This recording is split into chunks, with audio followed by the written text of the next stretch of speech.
Okay, Assalamualaikum and very good morning to all JPN and PPD officers, all SISC class, and of course my fellow English teachers from all districts in Kedah.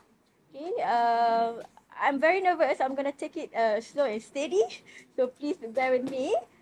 First of all, my name is Jasmin binti Jifri. I am from SMK Kelibang, Langkawi. Okay. I'm here representing my team who taught English classes for SPM 2024. So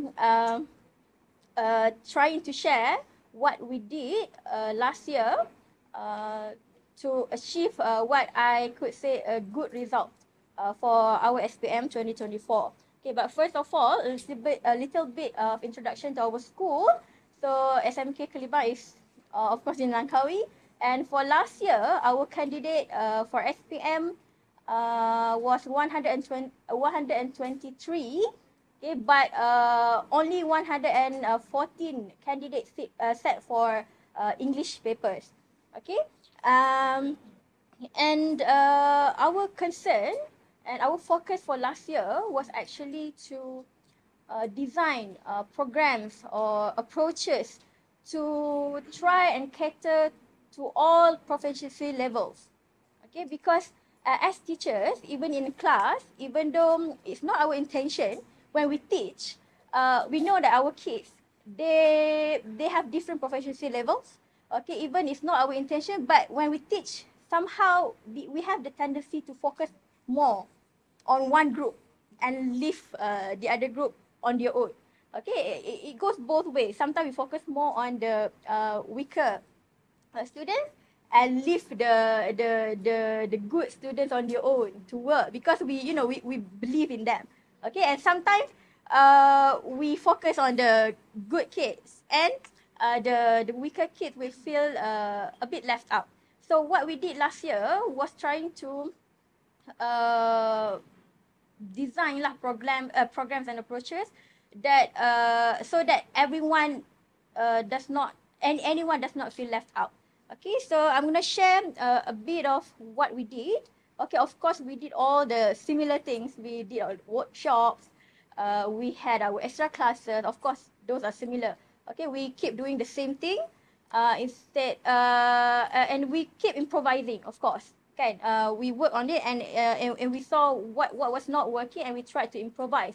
And yeah, sorry. Okay, so and one of the issues that we identified was, of course, the lack of vocab. And I think vocabulary is fundamental for English learning. If you don't have the vocab, then you won't be able to go on with the other things. Okay, so what we produced last year, it was our first time trying it, is we produced a module, what we call as TVOC learning module. So TVOC learning is short for thematic vocabulary learning. So instead of teaching the vocab or the words in isolation, which I think won't be really effective because they don't really remember.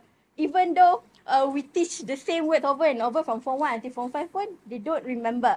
Okay, so instead we try to get them to first learn the words, okay, and then use it across the skills. Not just in reading, but they use the same words, carry it to reading and writing and also speaking. Okay, so the TVOC module, we made it in two versions. One is for the low achievers and one is for high achievers. Okay, so in this module, because as we all know, our lessons, they all, the topics from Form 1 until Form 5, they all fall under four big umbrella, which is the four tips. Okay, we have science and technology, we have people and culture, and then we have the environment and consumerism and financial awareness. So what we did is, in this module, we divide it into four sections. So one section for each theme. So every section will come with practices, exercises for reading, writing, and also speaking.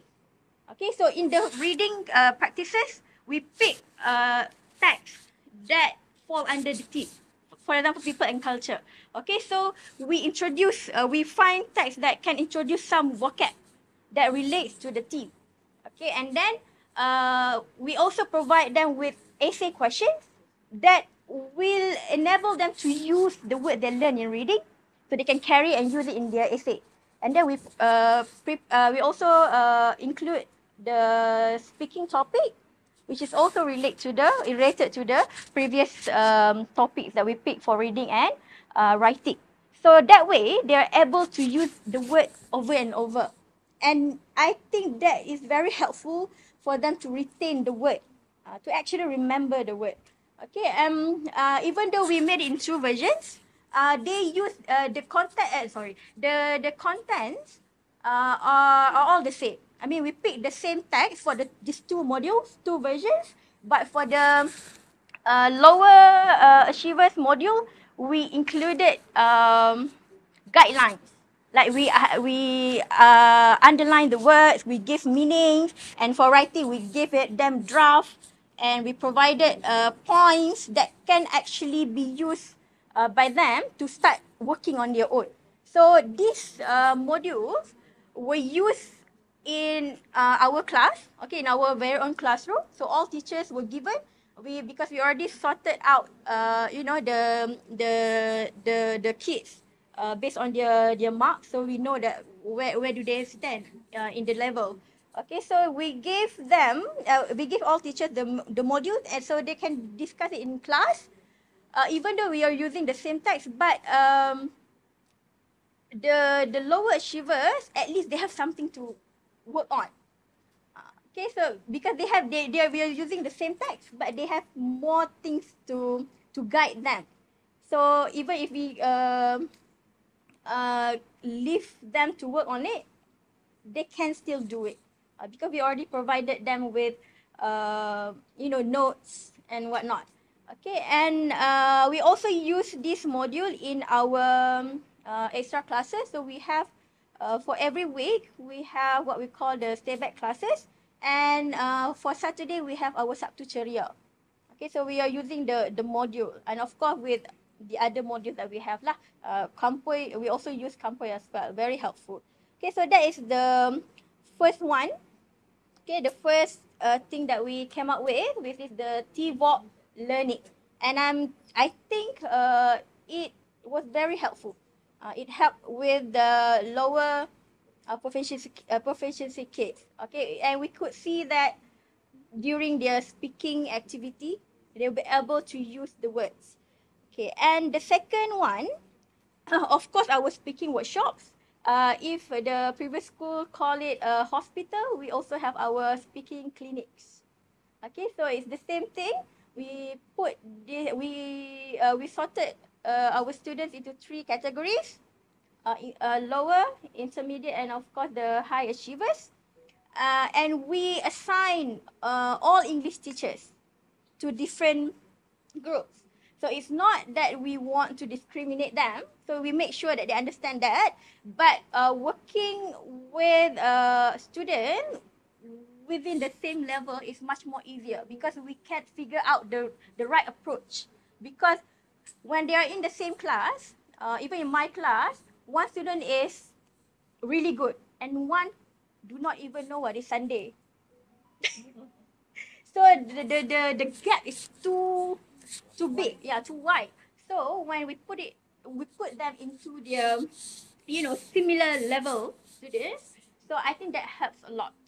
Okay, and we also use help from our high achievers, our good kids, and luckily last year, compared to previous year, we had more. So they were appointed as mentors. So they helped us a lot to guide their friends, okay, especially in speaking. And the last one, of course, one of the, I believe one of the most difficult papers is listening. If speaking and writing, both papers are very helpful to the students because it's something that they produce. So I always tell my kids, as long as you produce something, you will get something. Okay, but for reading and listening, a different case. Even though the answers are there, but it depends on your comprehension as well. Okay, so listening is one of the papers that I could see my students struggle most. Okay, so what we did was, of course, we had our listening drill. Okay, every time we had extra classes, and also whenever every teacher, uh, before we start our lesson, we take 5 minutes to do a listening practice, short listening practice. Okay, so 5 minutes. So and every teacher, we were provided with a speaker, no, by the panel. So the panel actually bought us one speaker each, so it's easier to carry out. Okay, and of course we did a lot of things apart from that, and Alhamdulillah for last year, um, we actually managed to get the best result in years actually. We managed to broke the cocoon. So from 5.56 in 2023, we managed to get 4.99. So no more figure 5. So it's now 499. Even though it's only 499, but still we managed to do it. Yes, and we could see that we also improve in the quality because more students pass. Okay, more students pass and more students got A. Okay, so in 2023, only one student got A plus. Last year we got 9. Okay, 9 A plus, and total for A's were is 31. 31 increased from 27 to 31. So that helps a lot. And even for B, we have more students getting got B plus. So that actually helps to, you know, yeah, help with the GP as well. Okay, and we have more people passing. Okay, who passed the paper from 79 to 85. And this is our best record actually. So thankfully, thanks to the teachers, my team, and also, of course, the kids. Of course, the kids. So I guess that is all. But before I end my sharing, what I would like to say is, of course, as teachers, we try our best. We always improvise. We always try to figure out what works best with our kids. But it won't work without the kids' cooperation as well. So I guess thanks to the teachers and kudos to the kids. Because of them, because of their hard work, that we managed to achieve all of this. I think that's all. Thank you very much.